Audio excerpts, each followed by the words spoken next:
वैष्णवी हगवणे मृत्यू प्रकरणात आज सुनावणी झालेली आहे आणि या सुनावणीत आरोपींचे अर्थात हगवणेंचे जे वकील आहेत त्यांनी मोठे दावे केलेले आहेत आणि खळबळजनक दावे केलेले आहेत। पहिला दावा त्यांनी असा केलेला आहे की जी वैष्णवी या सगळ्या प्रकरणात मृत्यू पावलेली आहे त्या वैष्णवीच्या चारित्र्यावर त्यांनी बोट ठेवलेला आहे। या संबंधित बोलण्यासाठी माझ्यासोबत राष्ट्रवादी अजित पवार गटाच्या नेत्या रुपाली पाटील ठोंबरे आहेत। ताई, वैष्णवीच्या चारित्र्यावर बोट ठेवलं गेले आणि नको त्या व्यक्तीबरोबर ती बोलत होती आणि त्यांनी नाही म्हटलं म्हणून तिने आत्महत्या केली, अशा प्रकारचा खळबळजनक दावा आरोपींच्या वकिलांकडून करण्यात आलाय। आरोपीला आणि आरोपीच्या वकिलांना स्वतःची बाजू मांडण्याचा कायद्यानुसार पूर्ण अधिकार आहे। त्याच्यामुळे मेहरबान कोर्टामध्ये जे काही वकिलांनी आर्ग्युमेंट केलं ॲज पर क्लायंटच्या सांगण्यानुसार तर तो कोर्टातला न्यायालयीन भाग आहे, त्याच्यावर टिप्पणी कोणीही करू शकत नाही। कारण का आरोपीच्या वकिलीने जो काही डिफेन्स घेतलेला आहे त्या डिफेन्समध्ये किंवा त्या आर्ग्युमेंटमध्ये त्याला ते कोर्टाला ते तसे पुरावेही द्यावे लागतात। ते मान्य करायचं का नाही करायचं तर याचा पूर्ण अधिकार मेहरबान न्यायाधीशांना कोर्टाला आहे। त्याच्यामुळे आरोपीच्या वकिलांनी आर्ग्युमेंट केलं म्हणून ते तथ्य त्याच्यामध्ये आहेच असं कुणीही समजू नये। मात्र आरोपीच्या वकिलाने असं आर्ग्युमेंट केलं म्हणजे ते हगवणेंसाठी आर्ग्युमेंट केलं।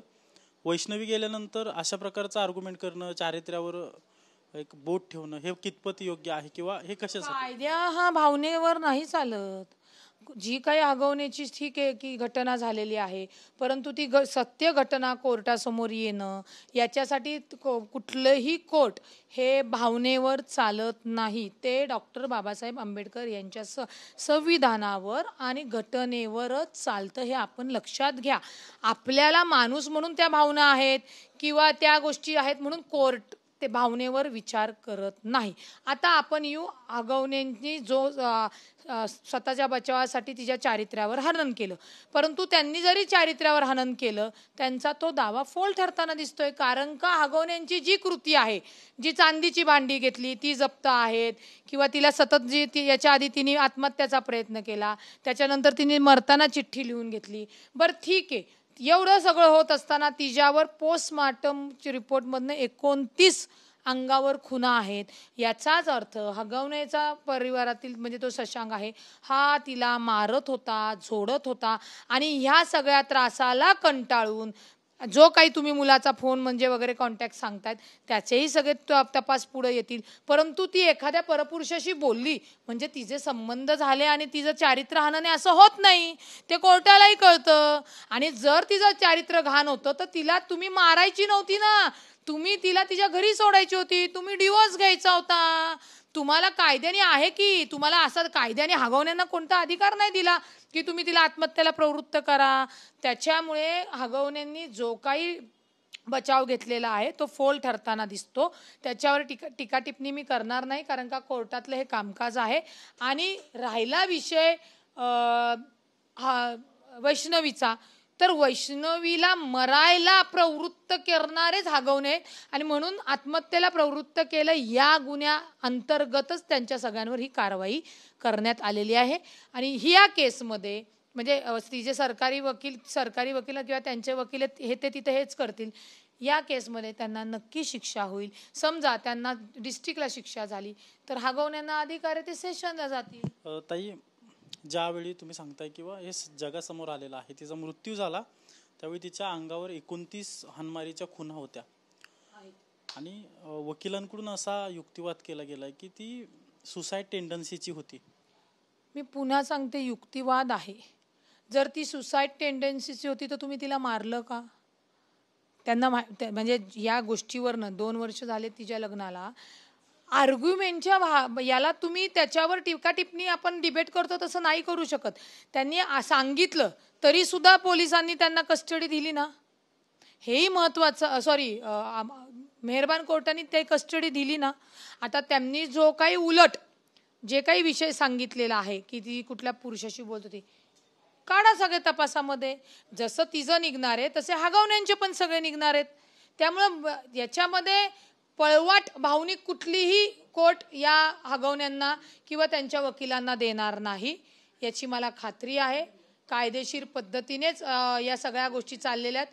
हा हा गुन्हा फास्ट ट्रॅकवर चालेल आणि तुम्हाला याच्यात हगवण्यांना शिक्षा झालेली दिसेल. त्यामुळे वकिलांनी काय आर्ग्युमेंट केलं तो त्यांचा प्रोफेशनल इथिक्सचा भाग आहे आणि तो त्यांचा करतात. त्यामुळे वकिलांवर वगैरे आर्ग्युमेंटवर बोलण्याची खरं गरज नाही. आता सरकारी वकीलही बोललेच असतील ना तिथं, त्यांनी त्या गोष्टी सांगितल्याच असतील ना.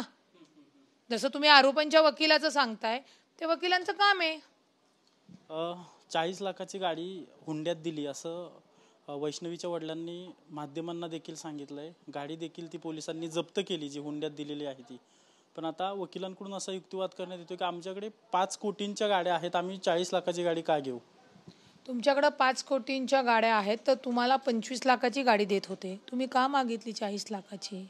तुम्ही श्रीमंत आहेत, तुमची श्रीमंती ही कृत्यातनं दिसली पाहिजे होते. तुम्ही एवढे गर्भ श्रीमंत असताना भिकाऱ्यासारखे कसपट्यांकडनं पैसे मागताना दिसतायत. तुम्ही चांदीची भांडी असतील किंवा अजून काही गोष्टी असतील, लग्न करून घेतलेलं आहे, जवळजवळ नाही म्हणलं तरी कसपट्यांकडे तुम्ही 2-3 कोटी रुपये घेतलेले. मग का घेतले. तुम्ही श्रीमंत होता तर. तुम्ही एवढे श्रीमंत होता तर ना मुलगी आणि नारळ. जर तुम्ही राजकारणात काम करताय, समाजामध्ये संदेश देण्याचं काम करताय, समाजातल्या लोकांना न्याय देण्याचं काम करताय म्हणून तुम्ही राजकारणात आहे, तुम्ही नारळ पोरगी का नाही घेतली. कृती शेवटी परत आणि त्या कृतीचे पुरावे हे समोर आहेत. त्यामुळे सोडा हो, ते कोर्टाचा तो पार्ट आहे की आता आम्ही कसं वाचायचं.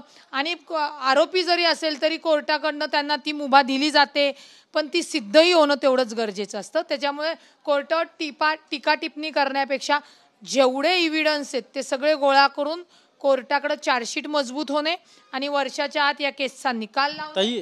ताई महत्त्वाचा प्रश्न असा आहे, तुम्ही या महिलांच्या प्रकरणावर संवेदनशील बोलत असता.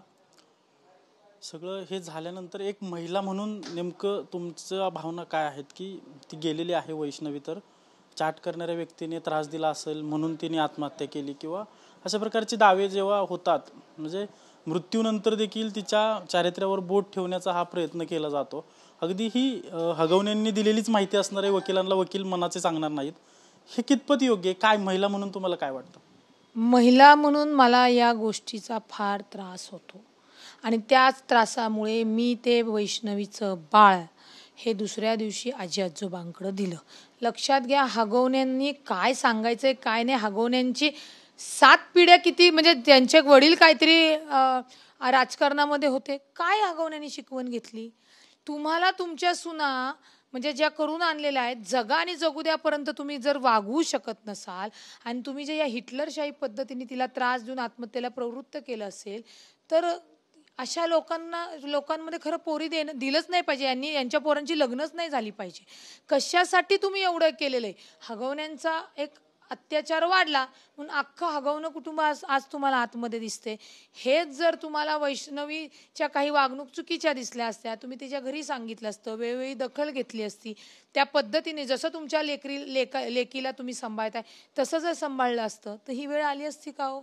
मानसिकता बदलणं गरजेचं आहे. आणि महिलांनाही सांगायचे की मला मान्य आहे लग्न झाल्यानंतर आपण ते स्वप्न रंगवलेली असतात आणि मग महिलांचं संतुलन मानसिक बिघडून जातं आणि ती कुठल्या तरी एका भीतीच्या छायेत जाऊन एकतर ती स्वतःला संपवते किंवा काही महिला अशा आहेत की त्या सासरच्या यांच्यावर केसेस टाकतात.